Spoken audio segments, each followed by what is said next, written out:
You salute to each and every one of you. It's Guillermo Kiske of KNICKS podcast. Hope each and every one of you are safe and doing well. Just doing a quick video on RJ Barrett, his first two preseason games, focusing on his jump shot from both the three and the mid-range. RJ Barrett has been a topic of interest for many Knicks fans, given that everyone's waiting for him to take that major leap forward in regards to his jump shot, especially from the perimeter. And last year, many times you saw he was inconsistent at best. Obviously shot fairly poorly, about 32% from three. Again, he was a rookie.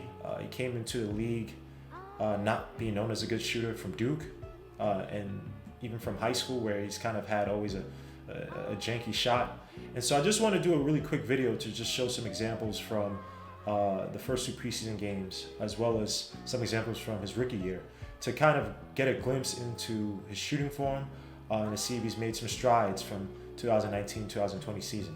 Now, according to Ian Bagley of SNY, speaking with the NBA scout noted that RJ Barrett's form has become, looks a lot more balanced this year.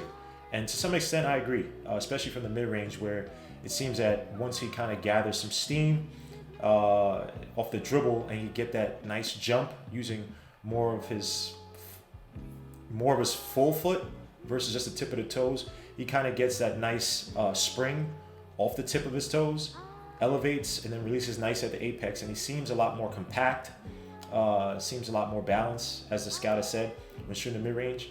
Regards to three-point shooting, obviously he's always shooting about 1 for 9 in the first two preseason games.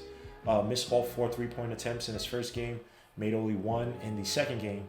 But you see him taking more of a concerted effort, right, to be a little bit more balanced, to make sure that his body is a lot more aligned once he jumps, to make sure that the release is at the apex, and he's making more of a concerted effort to use that flick, right? You know, the release after each of his shots, so that it looks a lot more deliberate. So I just want to show a few clips just to highlight some of my observations from his shooting in the first two games, as well as some games in the 2019-2020 season, his rookie season, where I've seen some inconsistencies. I saw some good examples of proper form, and then some where, you know, sometimes the jump was good, but the form and the flick weren't. Sometimes the flick was perfect, but the release timing was off. A lot of moving parts with RJ Barrett's shot, especially in the rookie year, but I think he's starting to make some strides, at least as we've seen the first two preseason games. And yes, he's been shooting terribly from the perimeter, but again, when you're talking about a young kid and developing new habits, obviously you have to develop that muscle memory, right? It has to kind of develop, and you're going to see some ugly air balls, as we've seen. You're going to see some clanks off the basket, but he has to be consistent. He has to continue to do it and get the reps in. And so again, RJ Barrett's a work in progress, but check out the video and let me know what you think.